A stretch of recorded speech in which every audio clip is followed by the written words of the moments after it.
This program contains content that may not be suitable for viewers under the age of 18. Viewer discretion is advised.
June, Biri Mukaga, ku front page hotel na masuba. We wali endongo haji kazi we kapo. Yalije baita selavuga. Wabulirawa. Wakuinga shinze mtwale bipye mtwale tane emeze ya milioni 2. Bakubire meza ya bagitereke. Noti musanvu noti nya. Satu emu 2 musanvemu. Oba noti musanvu 5 nya. Mukaga nya 18 musanvu 5. Oba sasula kwa mtweni momo. Yiga start 15 *0 hash. Tickets zisange ku H&M. Ku papa sport machinge. Front page na masuba. Na ku reception ya CBS FM. Ku front page 12 June Biri Mukaga. Mujano bwana butuwe menegu. Obuwata wafuni amsajo mtufu ngokoye. Nwakadiye. Nekishityo. Mujamtu wase. Yigenda kubatijo biku front page hotel na masuba. Endongo yaji kasi we kaperi basanare jatumye salavuga. Wabulirawa. Kutusi wako. Viniva Logistics. Ruzungu kadera zuku tujikole sawa namba ruzungu. Ruzungu wetu namu za kujere kutoka ntoku ndimbuzi ni hapo ndio ala bora babaddi abachala wale somo yamba nyambuto katonda ya chembuto genda weji waminge yabawereza buno bukeke obutini singa babu mutwale bamusonse kamukamwa bwonna nawufulumiza mu nnyindo kiba ina guno omugogwa Musa white star premium detergent waliwo wanangabi ebola yakasajja kasendi kalimba bannange esendi bannange.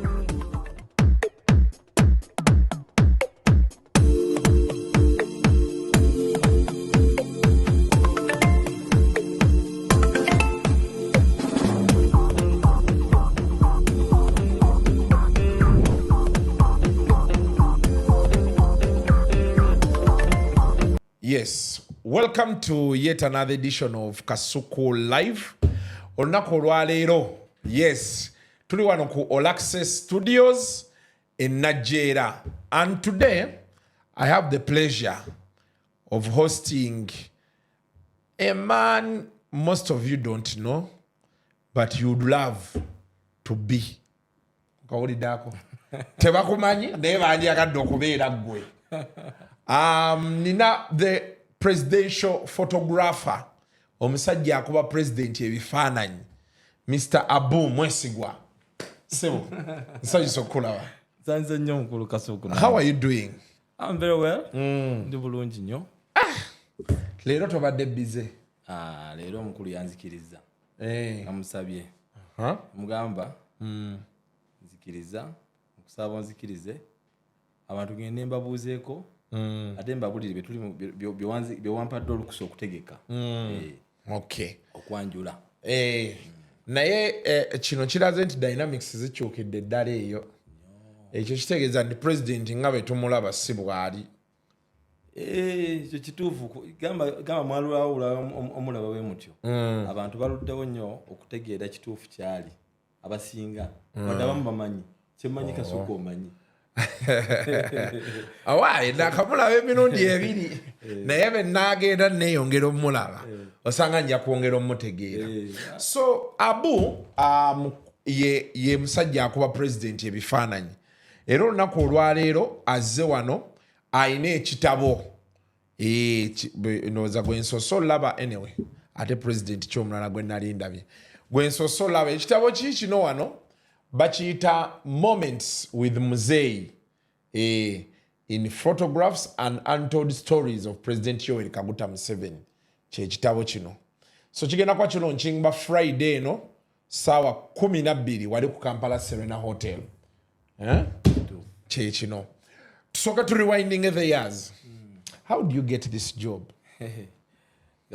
Atoba nze emirimu gino twajogerako nagenda nenda ng'abantu boogera kuba Museveni ebifaananyi President Museveni sibimanyi nno sibiwuliranga nako naye nze ndi artist nave Mengo nenyingira University Makerere nintandika okusoma industrial fine art kuba ebifaananyi. Yes, okay. Painting tukola graphics tukola sculpture so many things, this sort of art n'ebirala bingi naye olw'embeera olumu ebeera ku university mutobeera ku university ninga ate olina okubeera ng'oyambala obugoye gwabwegulira okyakuwa pocket money kati ng'obeera ku university obeera n'ofuna course nga course eyo esobola okuleeta akasente oba si kyo ng'olina obudde oba okusoma ate n'oba okukola kati mu course unit ezibeera ku university olondayo olina okubeera omugezigezi n'olondayo ekuwaamu ka space kati fe abasizi aba artists waliwo bano abakola painting oba sculpture abeera mu studio emisana kiro asiiga ekifaananyi n'osiiga ekifaananyi emyezi 3 ekifaananyi kimu emyezi 3 awulira ba Picasso ba Da Vinci basiiganga ebifaananyi mwaka mulamba ali ku kifaananyi eki asiiga kabaka kati era ne kati nako ogenda sayino mu studios osaba mwana nga ali ku kifaananyi mural na painting anasiiga nayisako brush kati nze nalabalabamu nenyanya no maintaining obulamu abantu bwe bandowoolezaamu wadde sinabutuukamu naye nyina okusigaza omutindo wano abaali bakulaba balina bwe bakulabira omanyi ku ssomero tubeera nalinga Mengo genda nayambala akasaati n'ozimbazimba noloza oli bulungi naye nga olumu toyinaamu nnyo ziwera kati ze nendaba nga nyina okusigaza embeera eyo. You went to Mengo SS? Yeah, I went to Mengo SS. Wow, the school looks nice. Jennifer yabakolera ekikomera ate kati nsufu nnyo akwana akira ayomba so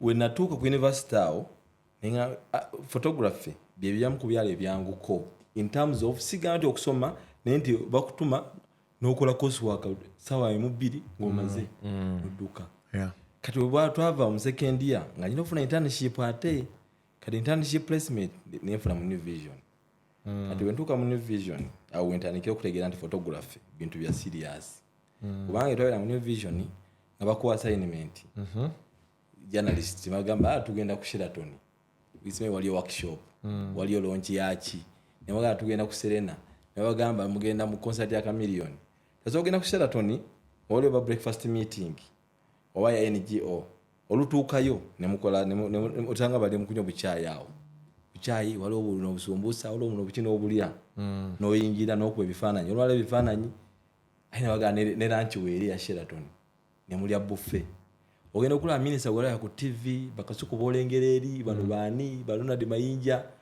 kati obalabakaawo ng'oli nabo minisita simanyani gavana ng'omukuba ebifaananyi ng'omusemberedde genda kuganga obulamu ninga atandise obusemberera nga intani kati natuuka neŋŋamba nensaba editor wange Jimadriko nti internship aweddeko nzikiriza mbeerewo nkyasoma nenzikiriza mbeerewo so ne banfuula freelancer ne bampa idea New Vision nembeera nga nkola nga wensoma wenavaawo ne baadvertising omulimu nga staff photographer New Vision I applied netukola interview nenjiyita ne bampa omulimu onefuka staff photographer ati staff photographer ekitaweza tewalwa ku freelance saalwako ate kyanyama butalwako yes nali nkola naye we nayingirira amaanyi nali nyina maanyi n'ennyonta kati ng'olunaku nsobola okukola assignment 10 desire and ability nga biri beebiti but nga nsobola okugenda nenkuba twali tulinanga lifestyle n'ogikuba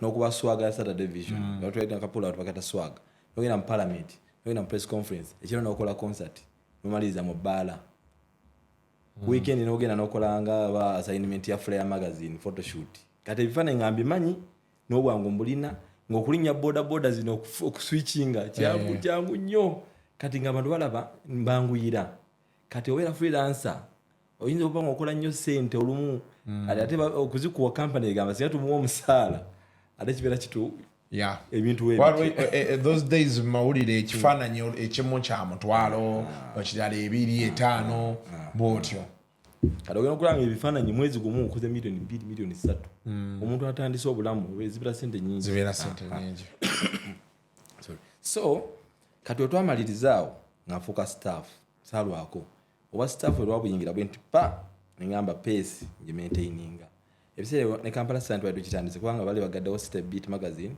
ne Kampala Sun nga weeri nga misana sooka nenkola assignment nga nnyeza newsroom ekiro Kampala Sun nenkola nga 2 nenkuba nembeera nga ndi mutumufu nnyo mu Kampala muno era abantu baali bantegeera nnyo ne kati ndo zabamu bakyamanyi kuno bu brand houses obamanyi baali batuyita bakuwa t-shirt bakuwa ki kale nembeera nga ndi muntu ayanguyirwa abantu ebbanga teryayitawo ddene nga State House egamba omukulu wa New Vision ebiseera ebyo Robert Kabushenga tuweeyo omuntu gwe weesiga kubanga tutandise embeera kati twagala social digital twagala muzeeyi bamulabise mu ngeri gy'asaana tebaawako walungawo omwami bamitanga Jimmy Adrico yali photo editor waliwo Helen Mukiibi ne Robert Kabushenga nyini CEO tulina omwana onto mugezese ne bansindika mu State House kugezesebwa natuukayo nange entebe n'engituulamu ngenda nkuba kino muzeeyi omutuukako n'omukuba nga ali bw'ati ali mu side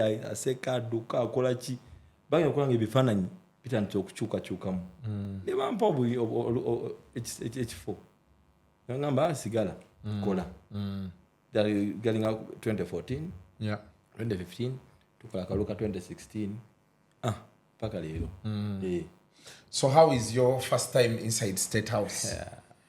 Okay, so here is so tusoke tuogere gwoyingira tonaba nakuba muzeeyi negwe Kasuku omanyi kitegeeza okuyingira mu State House.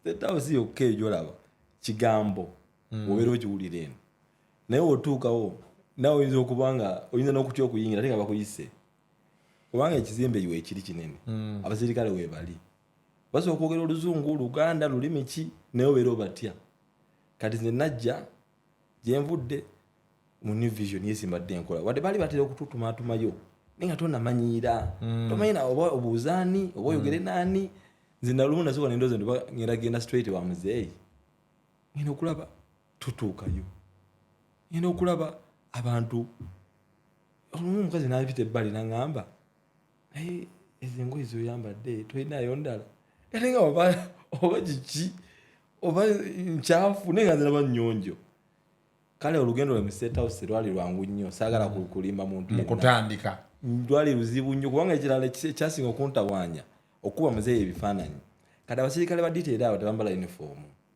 kati obeera osembera obeera otuuka kuono nga gawe eyongere eri ate nogamba zibampise kuba ebifaananyi zakola omukulembeze naye atakumanyi obeera okyali omunnyonnyola yagamba yogera noono ogera bakusindisa osembyeyo eri buli goyagala okubuuza akusongera kwono ogenda weeyongerayo booti ye kati ali omukulu talina buddebo omunnyonnyola akola bwati wotuukira eri nga ekifaananyi ate kiyiseewo kyokka ate nga bakyagala muzeeyi mirundi yannyumizaako olumu bajja bakuba ebifaananyi abantu bano kati abamu be interviewing and they tell me stories that sometimes make me laugh and zimpa ntandika okulaba omuntu kati nga president nga so the guy is like this yagamba lumu bagenda bakuba ebifaananyi agamba muzeeyi mirundi ekifaananyi ekyo bakiteeke mu mawulire enkeera tekyafunirawo aba ali awo bamuyita speed omukulu akutte New Vision amubuuza ekifaananyi kye nagambye kati in my mind as like but this guy pays attention to even this detail like you'd expect like he's the head of state ali busy nnyo alina ebintu bingi ebimusumbuwa oba kitegeera. So that's when I got to know because they told me he's a person who is going to tell you Abu you move for me that thing okize wali then well for us obeera olowooza ajja kwerabira ogenda akomyewo nagamba but I told you to move that thing so you're like yo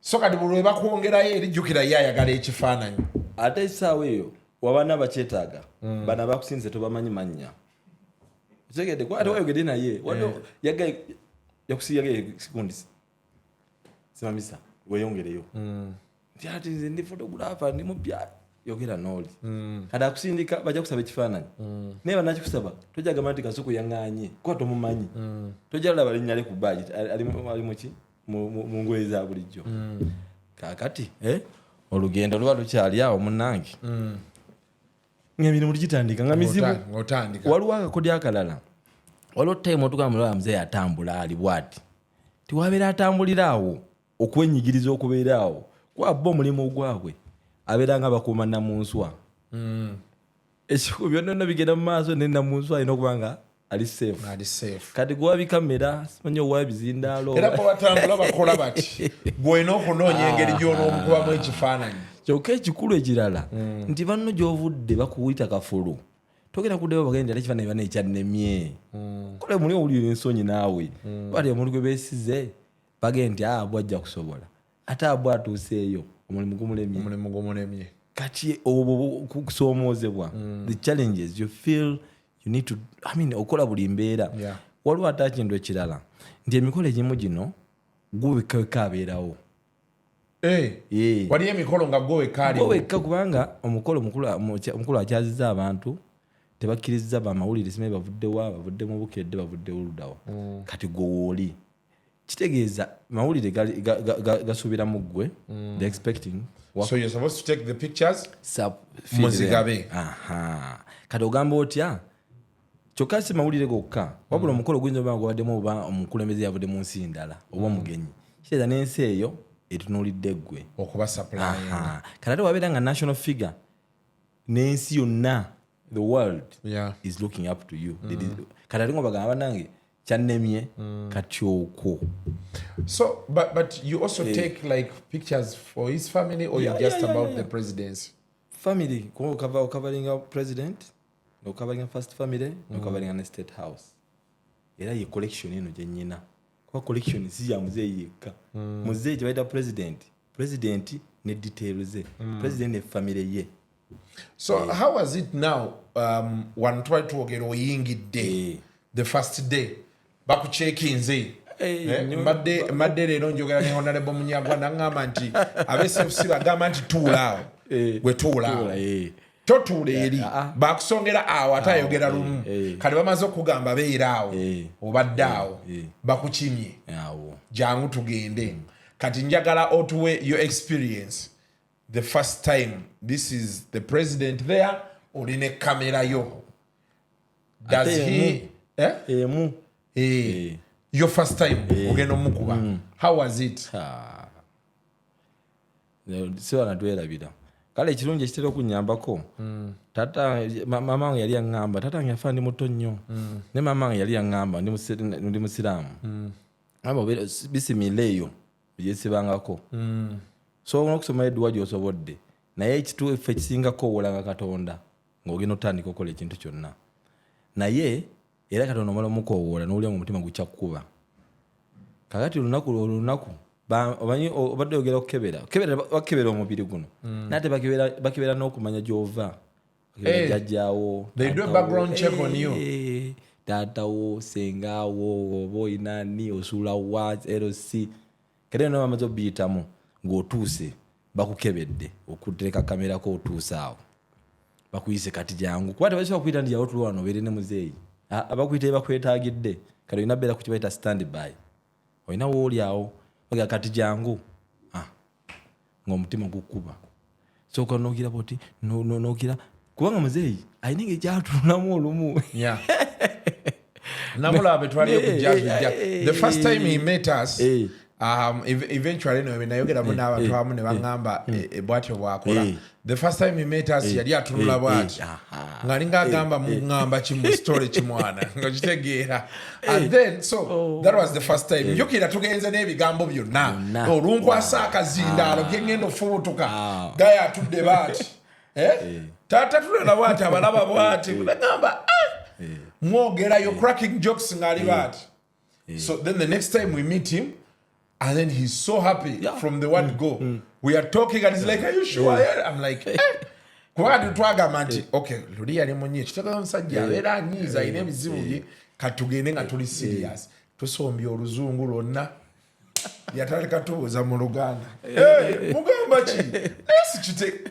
So you're meeting him the first time. Sajja atunudde bwati yagala okumubuuza neza ga good morning ne abulende bo silivaayo ne good morning muzei mpulira tatandaba taddamu tatunulira atunde bwati oyina nakubakeresera bwati naddayo bwati nenga twangoze iki teyakuddamu teri ate wagenze kubuuza kati nakitegeera luvannyuma nti ekyakuleze kwa bifaananyi ate obuuliza ki kati tolumutomanya kati yotandikirawo ate wazze kola ki kati kiringa nga wagandi n'omuntu obusirikale yazze kukuuma ate nga jakuba okubuuzaako kale kyandibadde kya kintu kirungi naye kati ekisaawa eyo omulimu ki omulimu ozze kuba bifaananyi omubuuza ki kireza kati ffe tugende eyo tuyiza ati bamuli bagenyi jjukira ati gwe oli mukozi ozze ogaa good morning asobola okuddamu naye nze ngenze ndaba ekiseera kuba sikimanyi bulungi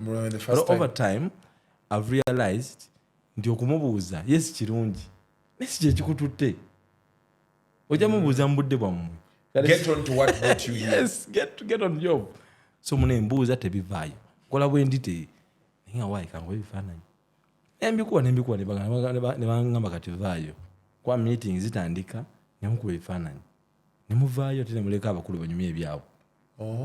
Sigamba buli kimu olina okiwuliriza. Si buli meeting ezimu otuulamu ne si buli kimu olina okubeeraawo owulirize bateesezza ku ki bagambye eki wadde bakimanyi tojja kukola lugambo kuba nawonaalukola era balina amaanyi agasobola okugamba nti gundirekeraawo naye ate era kyampisa abantu abakulu baleka nobaleka so munenende nenyingira mpola mpola ebintu bino ogenda obiyiga naye obuzibu bwabyo ebeeranga bagita kola ki amazima gankima abakolera mu nti oyiga wokola katogo kasirira bekajja. Because now I'm imagining you it's your first time, the pressure around like these people have not been briefed. The man himself is seeing you for the first time, and then you greet him, and it's like, now, who's this guy? I think in his mind is like, now who is this guy? But did after some time, not these days, I think maybe you relate, but after some time, did he come up to you to have a moment like, hey, what's up? How are you? Who are you? Wow, Teddy.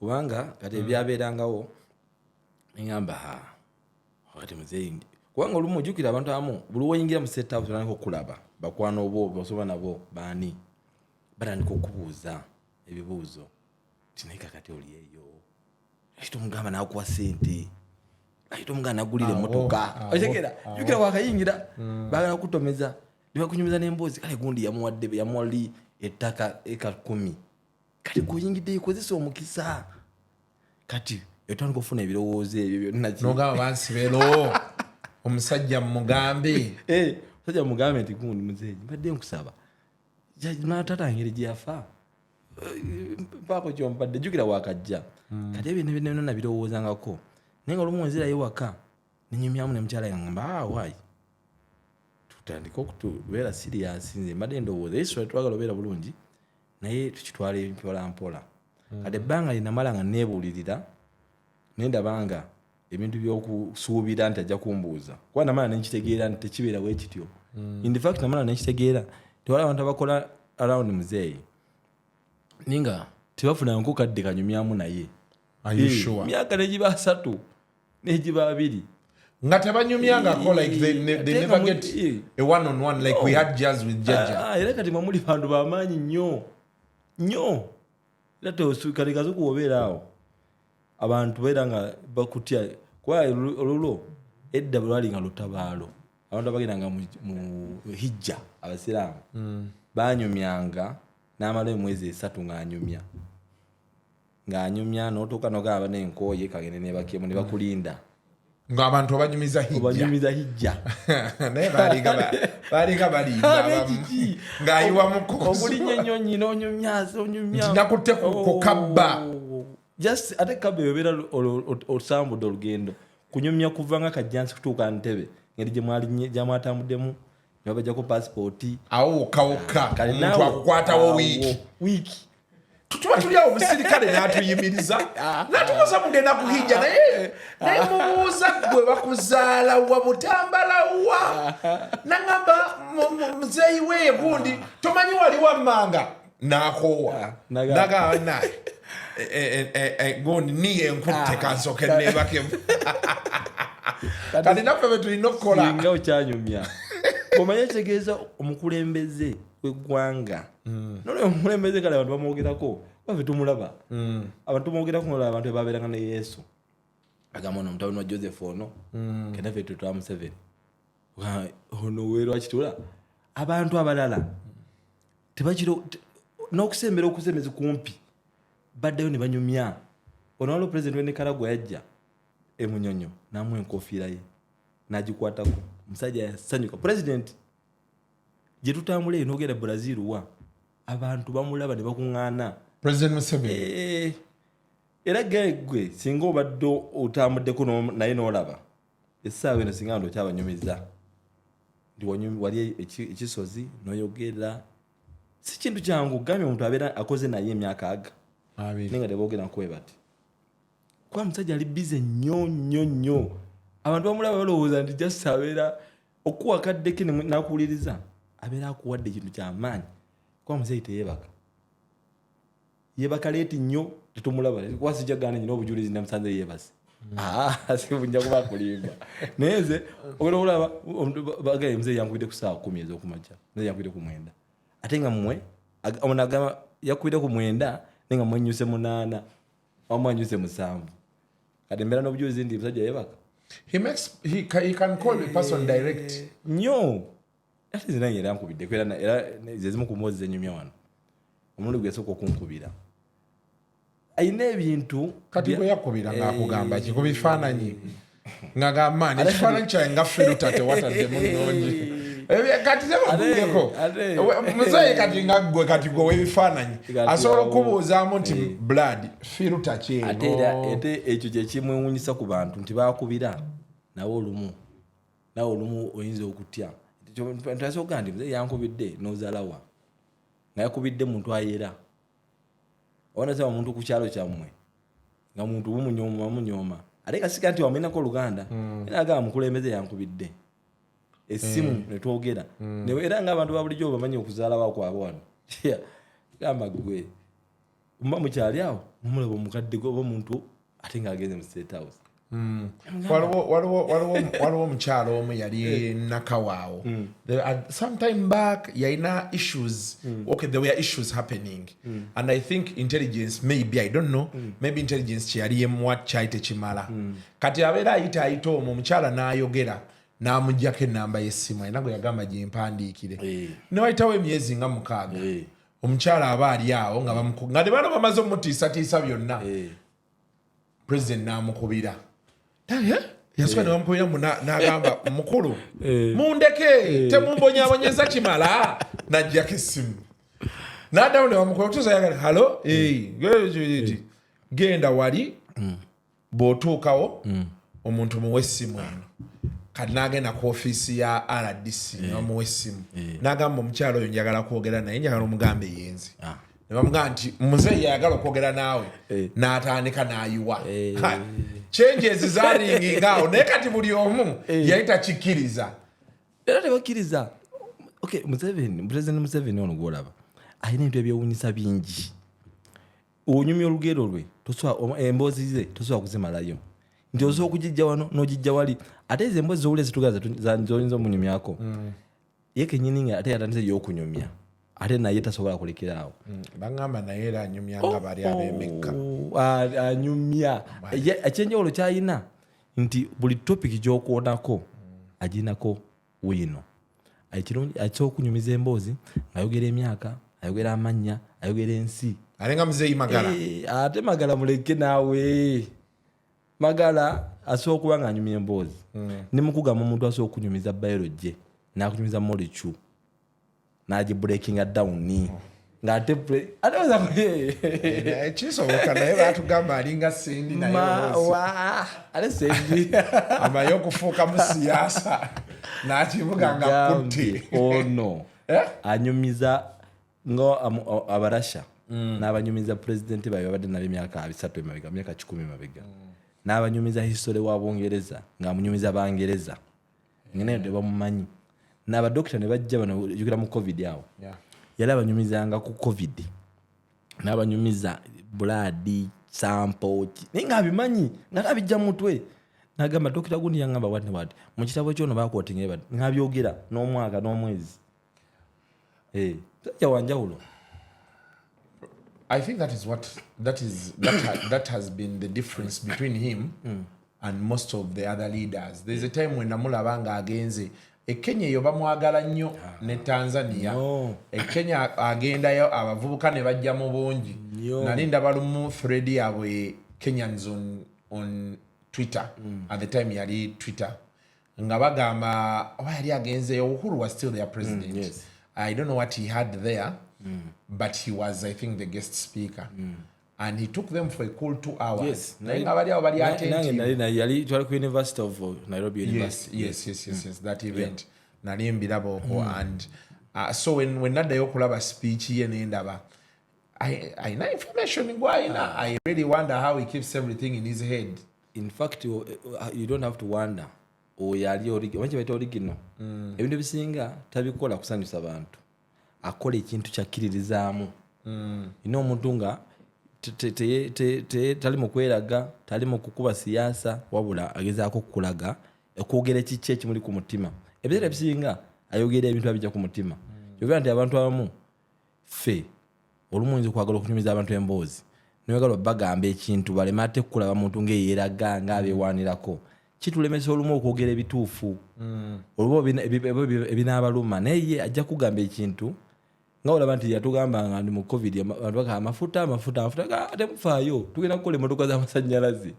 Otegeera mumumpi bezo gwe muntu atuduulidde kati zazze kati zijja waliwo ne baasi zibalonkiza ndi kisobola kuba nga kya myaka 10 mu maaso oba myaka 2 naye nga ye akikugambye kuba akijja kuki ku mutima gwe ate nga agamba ye kyasuubira nti kituufu kubanga ate obulamu bw'ensi kyeki. Okay.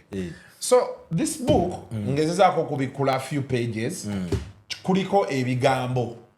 The story is told in words and photos. Ngabo olaba wano. Yes, nonzo olaba a typical day for a state house photographer. Akugirayo n'akulaga what it olunaku lwe lubeera lutya. Wanene emmotoka ndowooza ogiraba ng'egenda awo. Ate emmotoka eyo gy'olaba ate emmotoka awo ebeera efuluma wano buli lunaku afuluma bw'atyo. Nkunnyonnyola era mu kitabo ekyo kuba nkutandikira tutandika tutya okukola nganze wemba nvudde ewange nvaayo ntya nduuka ntya mu state house wemala otuuka mu state house ntandika ntya olunaku sigyosula ate kuba wano state house yange munnange ani mera manyi like inayo abako by the way ekyo kankikubuze nakyo bino yetuwulira nti presidential advisor this one in charge of this. Do they have offices at State House or what? At the State House maka ga president. Bebakayo bwebasi. Maka. Temuli mu offices zonna. Siga genga omuntu. Maka ga president. Siga president Museveni. Siga Muzeeyi Museveni. Ga maka ga president w'eggwanga. State House. Ojaba. Kale advisor atawirota mu State House. Kati bano abakola emirimu gya president bo babeera wa. Mirimu ki? Ati kati tuyina kati nga State House controller. Ate State House controller si president. Watuge president. Kati goli muyambi wa president. Ate wadde kituza mu State House. Naye kyo controlling nga kiri wano. Eki. Ate wabere controlling president. President ya controlling. So oli muyambi wanogamba I instantly forgot the 9 to 5 grind. Working with the president every day is an adventure.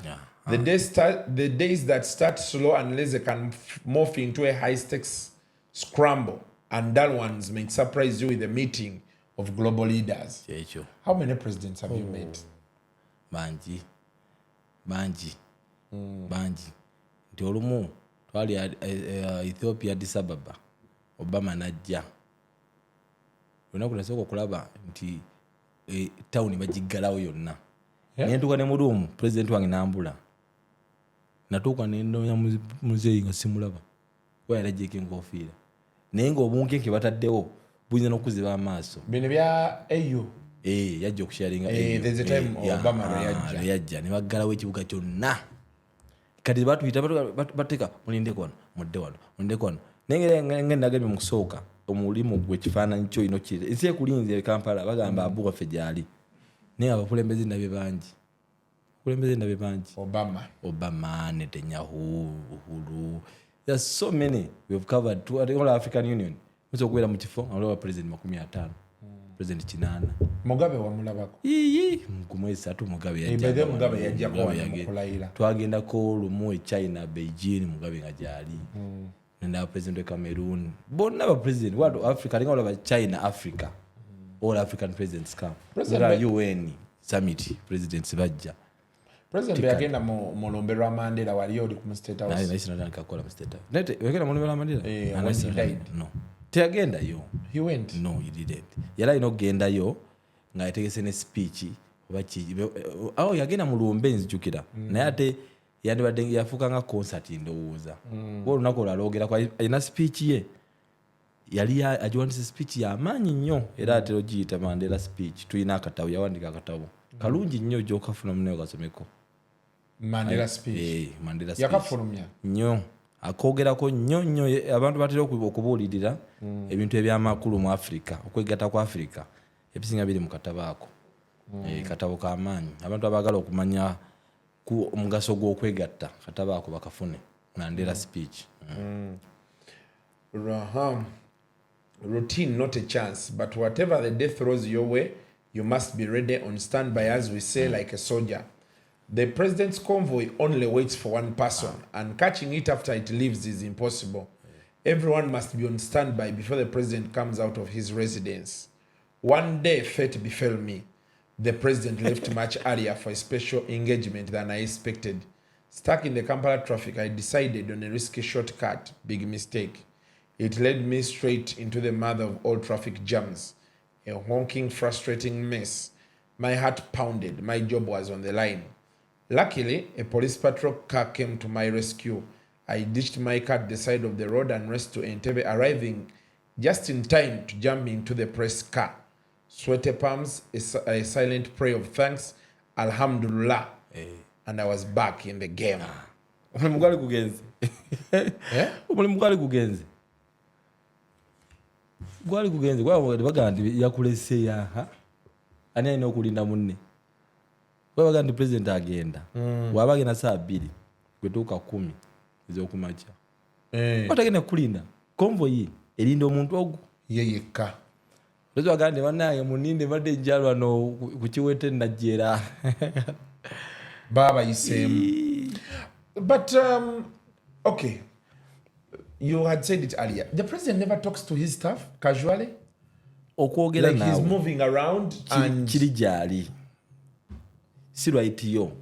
Tozo agera ngande ale yaganya okwogera nange. No, antikati chengeza ko kulaba. Like the last time we were there, the cameras went off and he's like, "Hey guys, come." Bani mwe na Twitter. Nagamba mugamba mtya kintu kibadde kya kabi, thanks for the engagement bichi. Then he's like, "Hey kale baba kole kawo ne olusekete lutambule nnyo." Naliwo naga Kasuku olusekete lutambule nnyo. But you know here he was calling me Katende, Mr. Katende. Now he's not oligo mmanyi because actually abantu asiga bali bafulumye ne tent. Tuvudde mu bifananyi ayisa abaaliwo musooke mujje biki ebyo. And there are people he knew casually.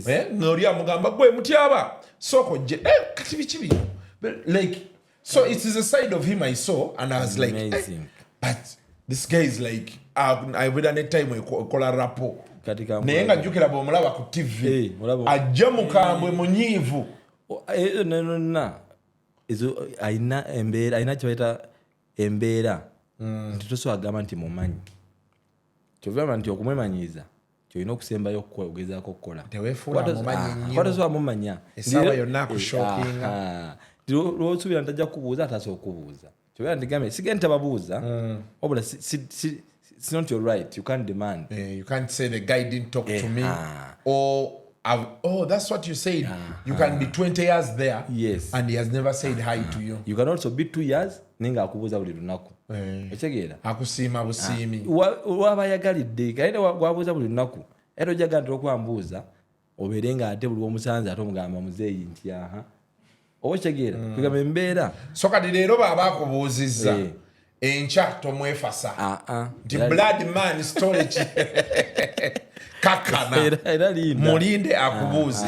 Wow, it makes being a president very hard then. No, because now if you kyayina gambye bonna nasiwe batebali kwaganye ndabe ba president bonna siwe bali waffe wanjawulo tetumanyi bumanya ne wanjawulo ku balala abalala firo tugenzeko mu nsi twagende South Africa wano president Ramaphosa omuntu amukolera najje namusiba obugwa bw'engatto najje namuteereza essaati okenda okusaba omuntu president oli najje nakuwa president akama obwere oli awo ogera olaba omuntu abantu bali twagendako mu nsi eyo abantu bali emmere nakikwata ekyomusa mu ngalo n'amazzi nadduka n'ayita mu maaso ga president kale kwegamba ndi bino si byakutiisa bantu naye olaba abantu boolaba omuntu gwolaba nga wakitiibwa mu ngeri y'enneeyisa ye ebikolwa bye. But why could someone tie the president shoes? Abantu bateekawo embeera nti owaffe ekitiibwa kye takikukaka naye gy'omugonya okwera naye omaliriza omuwa ekitiibwa kubanga enneeyisa ye yakitiibwa. Wali omuntu gw'ogamba nti tojja mutegeera oba tojja mutegeera naye onaagezaako bifananyi some of these days wano yali akubuuzizza kati era njogerako my first meeting with the general. At some point every member of staff in State House will meet the president. It may be a scheduled formal meeting or perhaps a lucky hallway bump. I of course had a whole speech prepped, a list of things I'd said to the general, the president himself, but this encounter was the opposite of what I thought our first meeting would be. There I was, planted in front of him, a goofy grin plastered on my face in awe of him. While he inquired about my roots, my tongue decided to go on vacation until finally, after what felt like eternity, the story about my parents and hometown came tumbling out. The rest of that conversation is a blur. The president must have noticed my rabbit in headlights act, and he was kind enough to sign the first ever picture that I took of him during the campaigns. The picture is a proud reminder of the day I forgot how to speak and got saved by a signature. Ngaduka. Wano. Wow. But you are a young man here. Yeah. 27-year-old author Abu. Wow. 2016. Okay. I see. And I'm surprised because when I started seeing this book, the first thing I wanted to see, who did your foreword? And it's the president himself. President. He did the foreword. Mwebaza nnyo. Naye gwe kino ekifaananyi olaba bwe kiri ekyakabi. Laba ekifaananyi kino. Okiraba? Chopa yaawo omukulu ajjira mu byamagye. Emundu ye. Naye kati nammwe mukimanyi nti bw'ajjira mu byamagye abatasaaga. Kubeera nti ffe omayeno gye tubeera tulina abatunnyonnyola bw'omulaba mu byamagye manya akutte wansi ne waggulu. Awo bonna gwe gaye bagambe bakulimba kubanga ge teri amumanyi. Teri era gwe buli omuntu agamba mumumanyi omugambe gundi tuleke limba balala. So the foreword is here, signed by the president himself. Nozo kiraba leero kamera yaffe. Anyway, bajja kirabiraawo. Bajja kukigula bagenda kugula ebitabo. The foreword. There is a Chinese proverb that says, it is better to see something once than to hear about it 1,000 times. He wrote this himself. Nyini mukulu. Oba yabikugamba obiwandike yasayininge. Ataza okuwandika ku kintu omala owandiika ebibyo naye nawandika ebibye ate nakukkiriza okuwandika ebimukwatako. Omanyi Muzeeyi Mirundi yanyumizanga edda nga tuli ffenna naga waliwo Museveni President Museveni ayina abaprofesa be yagamba mumpandikire speech ku kino baatuula mu maaso beetegese speech ya omuga n'olupapula alukutte nooza ayagala mugamba ako si ke nagambye nooza be yabalaba n'alibikkako n'atandika bannange teyabyogerako omusajja ali amaze okugamba banne nti maze ogimuteerawo. So that is how unpredictable he is. Very unpredictable. Okay, so the forward, I just want to go through the forward with you guys. People are likely to remember things they have seen rather than things they have heard. This is why the art of photography, if utilized well, is very impactful. It helps to capture important events and preserve them in the form of pictures and videos. Abu Mwesigwa has mastered this art of photography, and I salute... the president saluted you. Yeah. And I salute him for utilizing his skills to support the office of the president. Abu's pictorial book showcases Uganda's journey towards transformation, unity, and stability. I commend Abu for his discipline and unwavering commitment to his country. Leffe ndeekaana gye tuleekaanamu bannange era tetusobola kubeera mu state house. Robert Kapshenga yali atudde wano nang'abo oba odiringa ne president weesanga omwenge oguvuddeko gwokka kuba akukubira ng'oli ku Davira akaana okakutte wano oba otyo onyigedi kazina likutwala n'ogamba tufudde wayaga essimu talina vaako muliro anti enkeera akugamba n'olyoka otandika onnanaagira. I commend Abu for his okay. This proves that he's not just a careerist doing a job to earn a living. He has a bigger mission to preserve a record of the NRM's achievements and contributions through photography. Abu's book is also autobiographical as he shares insights from his life, which is marked by numerous struggles, including the pain of losing both his parents quite early. His elder sister filled the gap caused by this tragedy, and supported him through school. Abu was able to overcome these early shocks because he remained disciplined and focused on his life goals. This is an important lesson, especially for young people who are sometimes distracted from pursuing their dreams because they adopt dangerous lifestyles such as drunkenness, smoking, and so forth. Therefore, their lives are cut short and they cannot help their families or make a meaningful contribution to the development of their country. I thank Abu for sharing his story. It will serve as a source of inspiration to many young people whose strength and creativity should be employed to elevate themselves and their families. Finally, I thank Abu Mwesigwa for performing his duties. Wow. It's a big nod. Yeah. With intelligence, enthusiasm, and commitment to excellence, and wish him success in his future endeavors. Naji Yuwako Waik Museveni, Yoweri Kaguta Museveni, President of the Republic of Uganda, 4th March 2026. Does he like being called Mr. President? You just have to figure it out. Oh. So he does not give himself away. Omulimu gwo ikola kituufu ekituufu bakiyiga batya but does he give people the chance to learn on the job?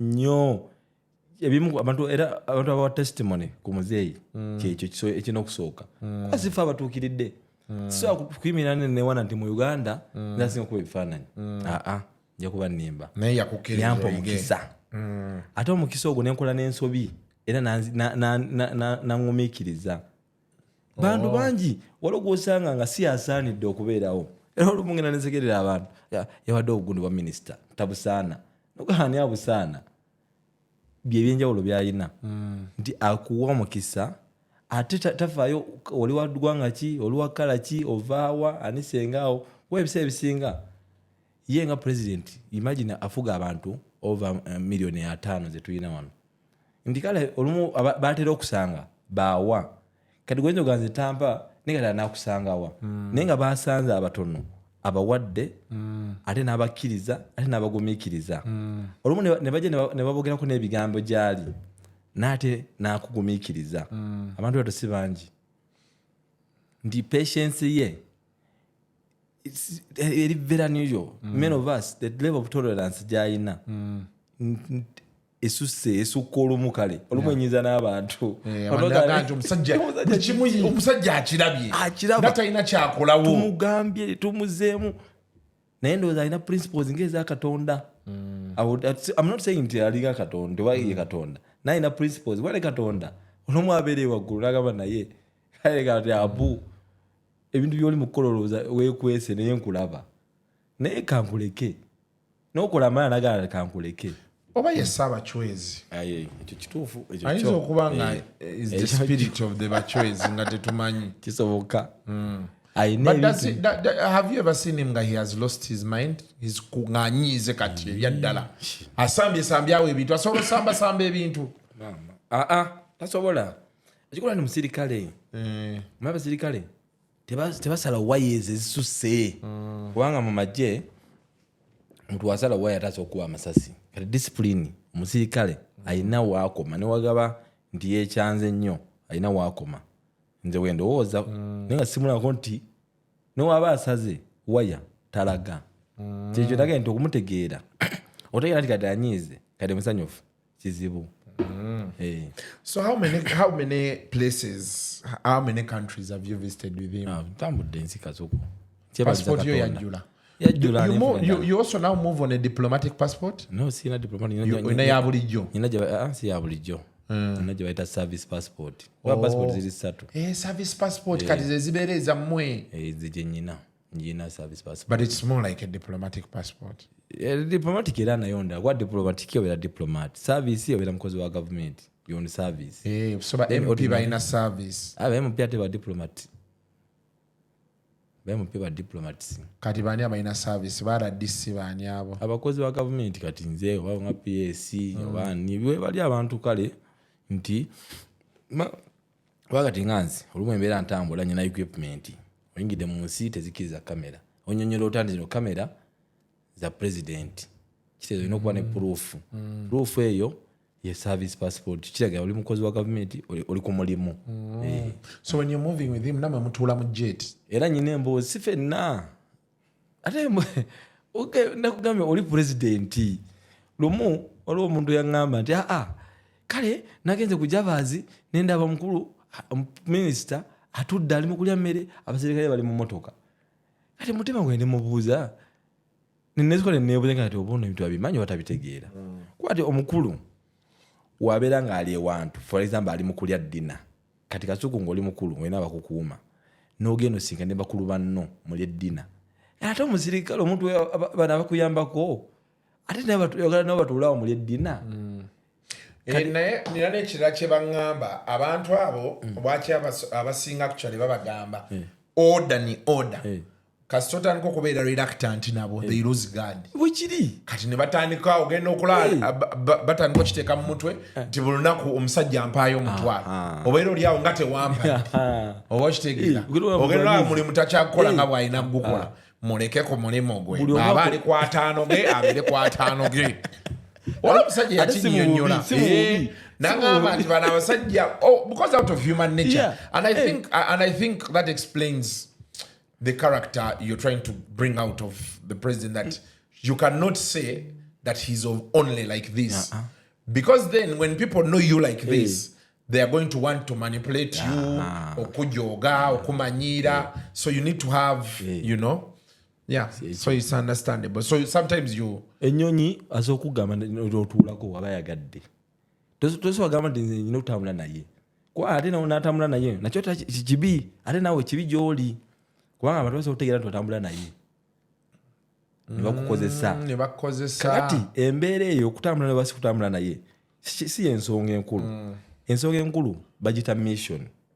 Omulimu gwoki wazeeko ebifaananyi kikyo obikubye tosobola gamba nti nate nyina okuba ebifaananyi nate saagendedde mu nnyonyi olwo otandise okulemwa kwega ekikulu kyolina bakugamba gwe tuula wali ojja gendera mu eri ng'ogenda webagadda wano ekikulu okoze ekyakuleeta don't overknow the job ekikulu process eno the mission okirubirirwa ki Senyonyi era ne muno nyumyako nangi kuba naye nali ntudde kuko naye mu chopa ye nyumya nyinamu wenyumya mlenga natondudde mukko era nayisa bwenti nakola bwenti abantu bajja kunyumirwa naye nayeza kukulaga nti otulamu otuddemu lwaki nenze nawulira ntya nze musajja wattu kubanga guma kitegeeza guggwa lumu sheyi guggwa yagenda nanyumya yatula ku president abantu ne baseka n'olubantu baseka kubanga sinugu nene tebakisuubira nakisuubira naye kuba kitegeeza okubeera n'omuntu nga buli kimaso okimala ekikyo ng'ovudde ku byobulamu naye nga asobola kugamba nti Kasuku gulani period ngikuwadde kuwasobola naga nti Kasuku studio yo gy'olina ngigaddewo kuba nakyo kisoboka wano tebakyatya bakolimira akasente kafa akatini ke tutadde wano okukolima oba sikolima abagaddewo I know omusajja yanga Kasuku omusajja bw'omusanga buli kimu akimala toddamu ebyo ne batukwasa omuzindaalo tukutadde otudde naye mu motoka okuva ano najjeera nekwakutuuka ali just kira ku roundabout oba ne bamudde mu waate paka wano naye natudde naye waki kitegeeza kubanga essaawa ezo zomala waba tikitiki naye oba lift abantu bagenda bagiraganya nti otudde ne Dangote oba otudde simanyi naani naye ono president wa ggwanga asobola okugamba nti kino kikolebwe nekikolebwa seconds nzege kati nze yaŋŋamba nti ekitabo kyo kino nkitadde weetaaga kiki buli kimu nekitambula. But did he go through these photos? Byonna yankubira essimu ku makya nga amaze okwana kimu n'amala ky'ebbanga nankubira essimu genze okumanya muzeeyi naffe ababeera naye era tosobola muyi you can't get used to him nti lwakubidde owulira essanyu oba lwakuyise layogerako naawe owulira nga ninga nga singa naawe ate gwe yayogerako n'ekisozi nze wampita nayogerako nange olumu tempule ngo obulamu bukyuse nnyo ekitegeeza kati waliyo abantu eyo mu State House ng'ate bo beegomba nnyo paka Kasuku wayogerako n'omukulu najja manyi bakugamba Kasuku naye ffe tuli eno twamufuula wa bigere tubeerero tunyumya omaye Museveni namugamba ebintu bya waliwo omusajja lumu yaŋŋamba waki abaana bayita buyisi Museveni no bamuyisaamu eggaali ku social media mwana yagamba nti ajja esambya kasaawe twesange nga talina bakuumi be era gyebula atugamba nnyo nti obutamanya nakyo kirungi omuntu atamanyi obeera nga omuntu yeebasa omusota neguyitawo tulina buzibu naye guzuukuka ogusenga gukuli wano ku nnyindo gutambula bwe gutulayo wootazirike kati omuntu atamanyi ye omuntu asobola okumuyisaamu amaaso n'amujooga namugaa nti jangu gwatamanyi you know you are ignorant it's okay kuba kati otomanyi nebyogera naye tobimanyi tolina na bujulizi n'okumanyako tolina na president gwe olabye nebigana togifulumanga olumu nenansa natovangawo ozaalibwawo otambulirawo kale olumu tomanyi kale ate obutamanyabo kuba abazungu bagamba nti opinion manyi kyebeta opinion oleze Kasuku totegeera nemwana lwakyonvuma kanze nkodde kyendowooza I'm giving you my opinion but you see kyebeta opinion in life kyekirowoozo kyoyina yendowoozayo gye weesigaliza okyegere an opinion yendowooza gyoyina gye weesigaliza but the moment you speak it out you stop owning it. You have to defend it. You back it with record, with research, with facts. So you don't say, no, that's my opinion. No. You have to. But so as they can ask you back up your opinion. Please. Ogami, I'm stupid. Quantify. Nichokolema. Because now I'm mutawanya. Singa bakuyita oga amusajja yansibye mbawulira batusibye nayogedde ku TikTok yange TikTok wayogedde zo musajja ndowooza atufuze bubi kati ne bakubuuza ali ti quantify n'otandika nti banenze nabadde njogerako bwogezi mututayogereko musajja yennyini yagamba kyekyamutwala mu nsiko ate twogeddeko. Now about him as a family man, we've seen him ng'azanya amatatu n'abazzukulu babeera n'abazzukulu be. Does he let his guard down? Abaana basobola okujja ne bamubuukirako obeera bamulaba nga ne bajja ne bamugamba kino kyo kituufu naye abeere nti alina level ndoza agenda asofteningamu mpolampola baba n'abazzukulu does he become a cow? No. Manyi kati bajjajja ennaku zino bafuuka enti n'omulanga ali wansi does he also become a cow? Namulaba nga atuuseewaawo temulabangako sijja kubalimba naye oba abookya mboozi emboozi zaazirina eddala ddala eziyigiriza omuddo bagulima batya ng'abigamba bazzukulu anti abagulira bya future jajja naye bannange bintu byetwagala owulira twagala abanyumiza ezijjoni rembo naye kati ebintu byayamba Africa kuba omulamu agwo osinga obukulu okwegatta kwa Africa abitwala paka waka bannange olumu basobola omugamba nti muzeeyi tuli mu kusaba buli omu aleeta esaala ye ey'omuntu w'omutima ngabalaga nti Kasuku tulimiridde wano fenna era buli omu ayogere kyasinga Katonda kyabakolera kati singa oli awo Katonda akolere ki ye n'asaba Africa yegatte. He's that passionate about African unity. Mama. Wow. The grace of Africa. So you've taken pictures of him and his grandkids. Maybe. Then there is a picture we saw one time on the internet. Ng'atudde ne General Muhoozi. Era. Do they? Okay, you said you never hear their conversations, but like body language now, like for me, my son. For starters, I find it weird that he has to take a photo. Ngamtani wali wano yali wano. Ideally, me if I'm dealing with my son, mugamba tula wano kumpi nange. Or better still, I hold his hand, tap him on the back. Like it does not feel like this is so formal. Era mulimu level. Kadwalo ekifaananyi kyolabye tukugambye nti commander in chief is sitting with the CDF.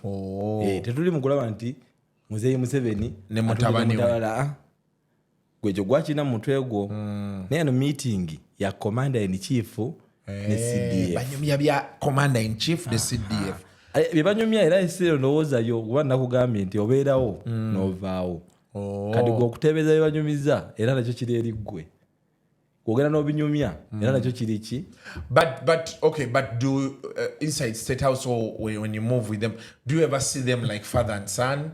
They are chatting and one is tapping the other's hand and is like, yeah, what's up? Stuff like that. You see, these are characters. Kati imagination is so zoba ne mukyalawo nga fe tukulowooleza naye kati kutaswa kwatako mukyalayo mu kiwato kati ebibeera bizibu byaffe kubanga mu bulamu mumwe abamumanyi bwammwe engeri gye mweyisaamu yammwe how far you can go okulaga abantu era kiri eri mmwe naye ffe expectations tubeera nazo but we see them they interact because oli etaata onaye mwana how they behave and kati anyway like you've said bifananyi for me it's bifananyi byonna byenda bye I just feel like it's more like man stand up turn around go kuba obeera ne expectation olumu omanye n'ebifaananyi bino era and I speak a lot, I write a lot about that.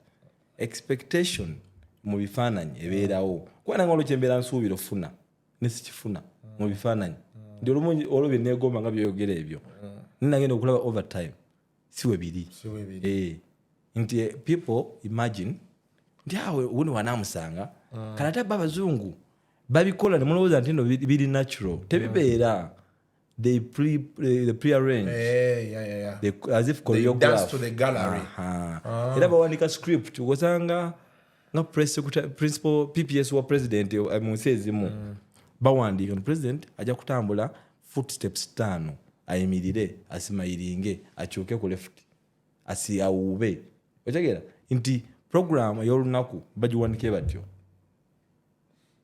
ono si bwali ono ali nakyo. Yeah, but we've seen his chemistry with Natasha. We've seen there's a lot about this with the wife. You can see he loves the wife. Baba fulma teka omukono mchala na mukwatako n'oluso bala mu motoka ibanga bajje kolongo bala abanyumya, Yeah, but you see again nti you experience them obiraba ngabikola ki ngabi unfolding you capture where biri they are here the Lord I'm talking about moments with Mzee in And you photographs and untold stories. And the beauty about the word moments, the moments kintu ekibaawo olumu kiyinza okuba nga tekiriddamu kubeerawo. The time gye naye wano leero lwakuna tetuliddamu kutuula wano ku lunaku lwakuna at the same time with the same weather, same lighting. So kibayita moment. So these are moments collected together. Okay. The moment, and that's the whole idea. You see, this is a book. Watching Peter abantu okukigula oba okukifuna. I want to encourage us ng'abana Uganda especially okupreserving a moment kintu kirungi. Why? Kubanga kikuyamba okutegeera okuwa reference oba okuwa comparison. Luli twali bwe tuti leero tuli bwe tuti otegeera nti ebeera moment twali mu studio twali tulina amataala 4 ne kamera emu kati tulina kamera 4 oli agamba olimba akasuku nawe lwaki onimba zo kamera gyo wezi ngolete ekifaananyi ogamba alabayo otegeera. Also there are situations olumu ezikujjukiza nezikuzaamu amaanyi oba nezikudepressinga. And you see them in moments. Wow. Also, there are things that never happen again that we need to preserve to show people that this existed. Or and they're here. And I've collected not in bulichimu so that we start appreciating how you can preserve.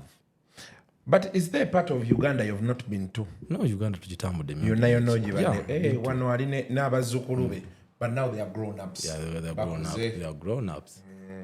They are grown-ups. I see. Mulimu no wakuzidde ddala. Oh, uno ni boss wange Natasha. Yes. How are you, Natasha? I hope you're doing well. Ate ekirala abantu abo kati nga Madamu Natasha ogolaba.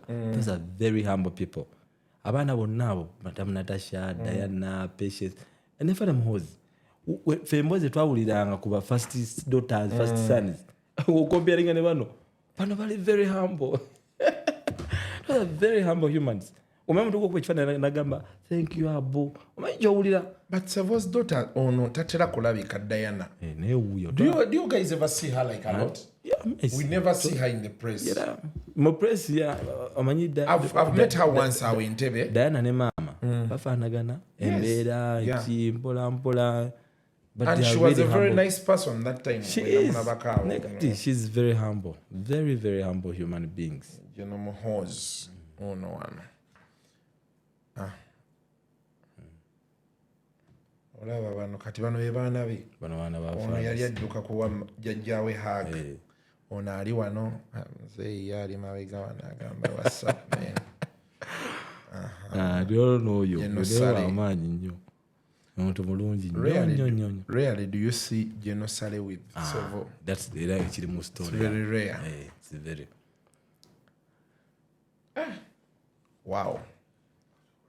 One of bonna bali heads of state. No guy wa gondi Egypt. Wa Egypt Sisi. General Sisi. Out Japan, Tokyo. Breakfast meeting and captions were wow. What would you find in that what you describe being what's happening in the moment? Nobody was. Juba, South Sudan. Yeah, no good. November 2024. Well, it's a book was actually worth seeing. And every time maybe seeing be a propaganda. Maybe follow. But this is now Savo in pictures. Jotatera kumulabira. I think this was a nice idea. Thank you. Ojijawa. Thank you. Idea yatandike banga lile kati ologa mtaka po. Apo Nelson. Mumanyi. Bwire. Bwire. Kati mumanyi echupa ya.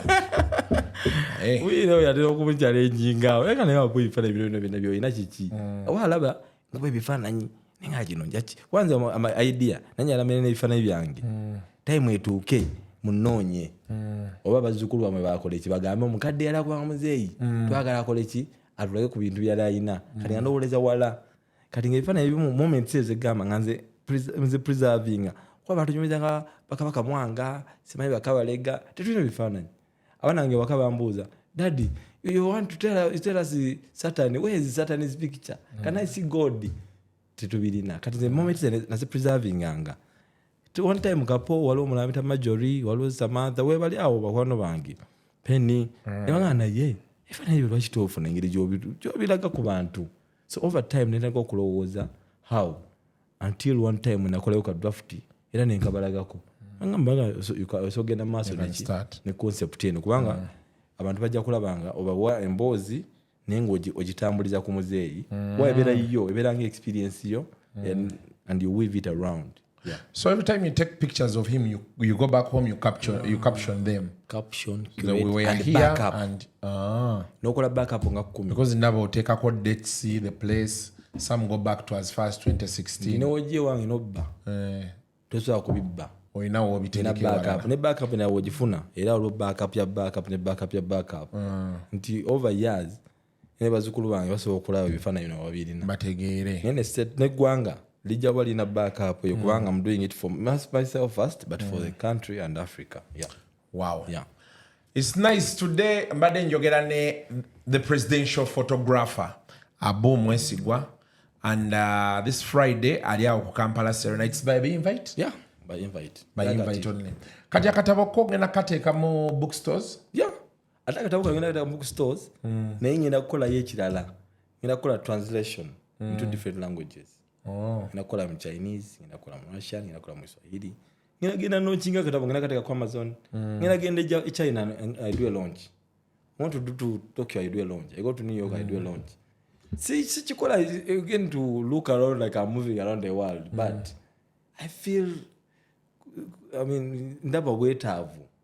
Abantu muzaji ono njagala abantu bamutegeereko ekitono kyesobola bategeera. He's an amazing human being.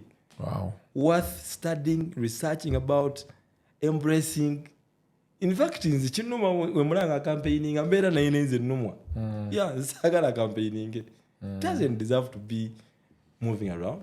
It should be just alaze obusobozi bwonna in terms of okutwagaliza okwagala Africa, okutuyamba, dedication, sacrifice, abirazi. And people can testify. In fact, now ita abantu. Diwale mujje mutubulire lwaki mulowooza kino. Abantu gye bali. Ate gwe mukulu Kasuku one day I'm very certain. Singa abantu abakubeera okumpi munyumya opinion about him ogimanyi nti inzo kubanga it is so thick era ne bagamba nti katukoze tutya ekituufu kyokola kubanga abantu abamu has touched lives in a way that is amazing. So njagala abantu bamutegeere naffe tukyamulinze abanalaba interview eno the 5 bar we are still waiting. Tomulabyeko nga agaba sente? Tumulabyeko tukyalinda akasimu akanatuga nti bannaye enkaluza mmwe muzikime wano. Ale alindi wano era naye kwogera eddoboozi. Omuganda omuganda nti Bwana Kasuku yagambye nti wabasuubizaayo. By the way, ndyose nenkulaba. Kati bonobo okuba ku bifananyi wefula mpwa kanoti n'okamusuuliraawo. Kubanga ekisooka lwe twagenda ogusooka Mr. President yangamba bali mu kulonda. Kwana mugamba nti abazzukulu bajjajja babawaayo ebintu ezo tetuzifunanga. Abantu bandi bubi bagamba Kasuku baakuwa ebigago byaffe sibikwatangako. Ne tuddayo ogwokubiri n'atusuubiza emmeka? 5. Ne tumugamba nti engeri gye wawangula abantu nga bakulondayo batyo abavuka adde bagamba nti ezaabwe zo zimpe nze ngende nazo pateekaabe kati za mirundi 3 nga tunatuuka ate kunze kuba nange ng'omuntu yandibadde nti Bwana Kasuku you've put a smile on so many people's faces. Kwatayo wabi wabeera wabi.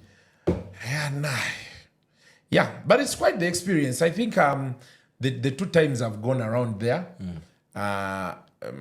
nze kifaananyi kye nafuna nze nganze manyi ngamba nnyo abantu nti ensi gijjeeko amaanyi.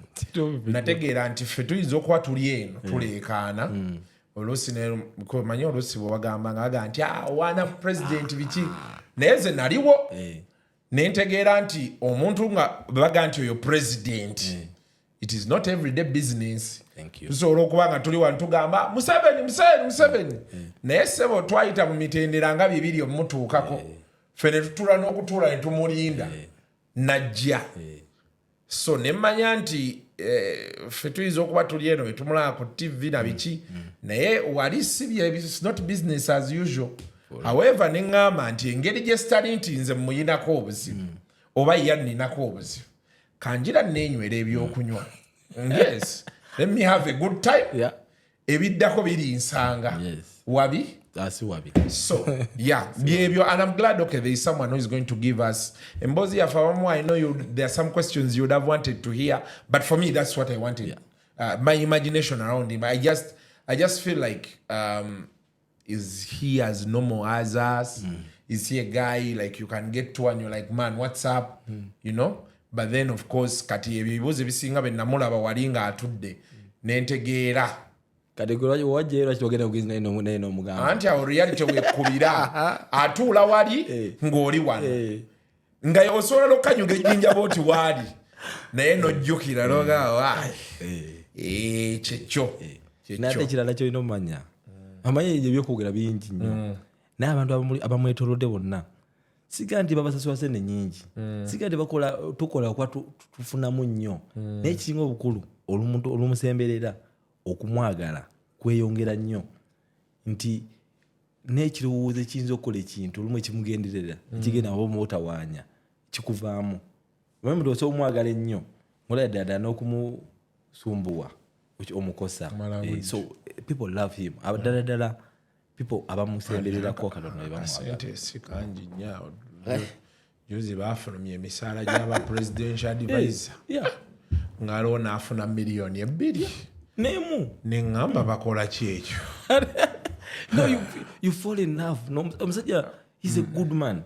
Yeah, he is. But human. You know, my thought of him, like I told you, that guy told me, I don't see why you go close to the president and cutting off fingers to leave because for us the impression is, you know, when I get close to him, he should be able to solve my problems because, well, he's. I know most people don't want to hear this.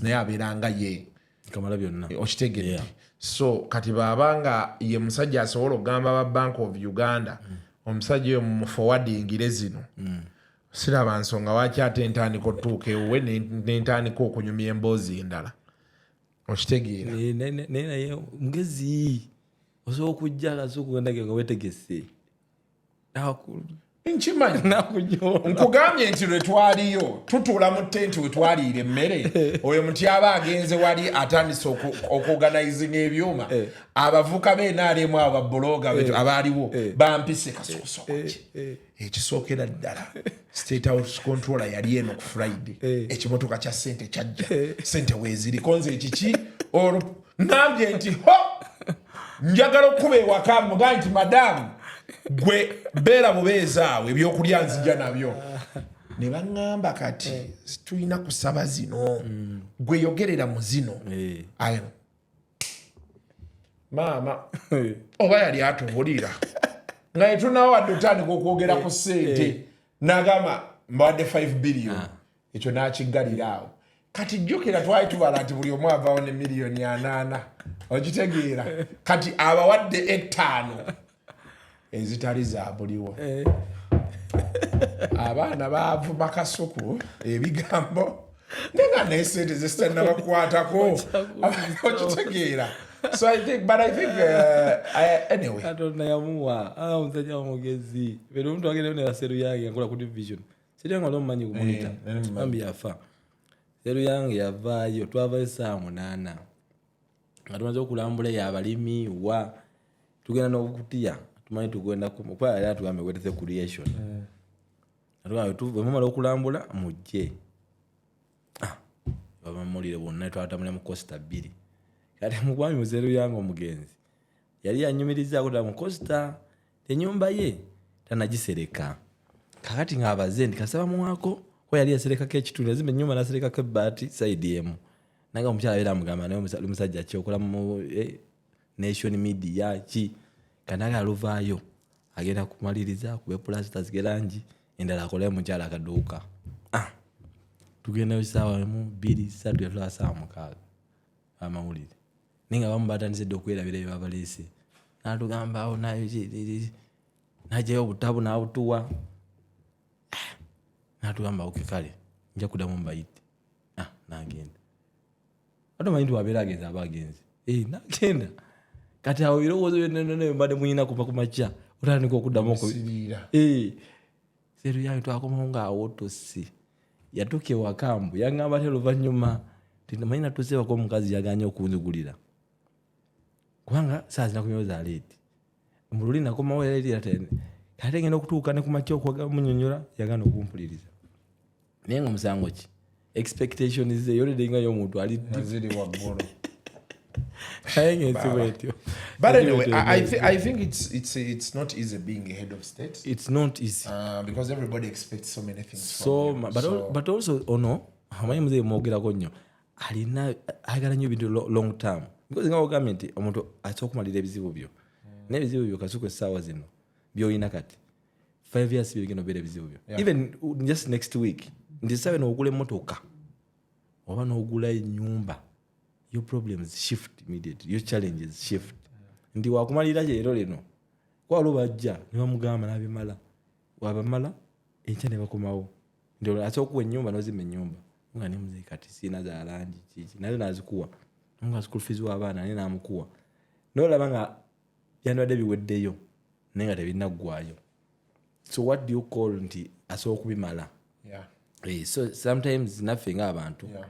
We can okumatira kirungi n'okusiima ekyofunyeeko alhamdulillah leero nzola mfunyeeyo kino kwaliwo mwajja naga tufunye nyingi tulaje tufunyeeyo kwaliwo omuntu wale Kampala akola business n'asona emitwalo 2 nga teziwera okimanyi naye oli wakwata akakadde nakakuwa abantu b'ennaku zino oli akuwa akakadde kaweerere okubadde osuubira $3 oli wakuwa akakadde nogamba era abantu kye nabagamba ne mbagamba nti kati engeri bino byonna gye biwedde tukole tewabaawo ava ku mulimu kuba balina bannyonnyola ne mbagamba olaba twali twagalaana baatusuubiza 5 kati challenge eriwo 5 tolowooza nti zijja nkya oyinza ozirina ne zikutuukako mu August ng'ate wanyiiganyiiga omusajja omugambye ebigambo nga mutwalo kati n'alyoka akugamba nti kati zizze kyekiddako and you know those things. But anyway, that's it. Invite yencheriwa. Invite wezili. Invite njirina. President agenda bawo. President agenda kubawo. Newa abandi ohoyagala. Ajja kubera bawo. Baba yenda tusumbu. Kwa just nabandika mu wandisi linyalyo. Bajja tusumbu baba wali. Invitation card zizi no. Ne baganda bange bano balina okujja bonna bali mu studio. Ono naddala ono. Ebyo byayagala ebintu ebyo atwaleyo akajanja akekonna. Hey, it's 2 hours only. 6 to 7, 7 to 8. Mutiabo onojja. Teri kudawo. Kugamba nti ate kubantu kubabbowa. Twagala event, we talk, we do this, we interact, and then we know. N'obutabo ogenda butuwaakaawo. Obutabo bwe buli. Obutabo bwe wakutunda. Abantu obutabo wakutunda. Akatabo kammeka? Ka mitwalo 35. $10. Oh. Naye kirungi abakati nga abagenya bagenda okujja kulayira. Kwa muzeeyi yanzikiriza. Yagambye abagenyi be bayise kulayira bonna. Buli mwange nafuna. Yamugulidde yawedde kalindire mu kulayira. Adi wabeera yakuyise mu kulayira. Ng'oli VVIP. Kusingira aba VVIP era bajja beera naye mu tent. VVIP bagenda obwako. Yeah, be bagenya aba VVIP beewo. Boya abagulidde. Era bowe yakoze pre-order. Nze kampo n'obanja Natasha. Wabi? Zakatabo kampo n'obanja Natasha. Sina buzibu era kuba kati encha nja kuwakako wabanga Natasha awulidde munna. Natasha you kampo Natasha n'akasasula. She's my friend. Yeah. Obakano ke mantwa. Your draft kuba sijibalanga. It's one I want. It's actually this book I want to read it. I want to see it. I'll get your copy so for sure. Tomorrow I'll come please and get myself that book. Kali. Until next time, mubere bulungi. Mweraba. Thank you so much. The views expressed on Kasuku Live do not reflect those of the host, producers, or management. They are solely of individuals providing them and do not represent or reflect the official policy or position of this YouTube channel.